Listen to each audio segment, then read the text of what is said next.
अर्घ्यं गृहाण देवेश गन्धपुष्पाक्षतैः सह करुणां कुरु मे देव गृहाणार्घ्यं नमोऽस्तु ते।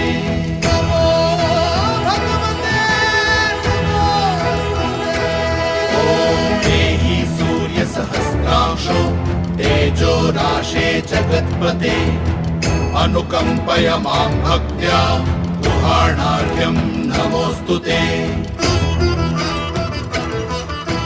तापत्रयहरं दिव्यं परमानन्दलक्षणं तापत्रय विमोक्षाय तवार्घ्यं कल्पयाम्यहम्।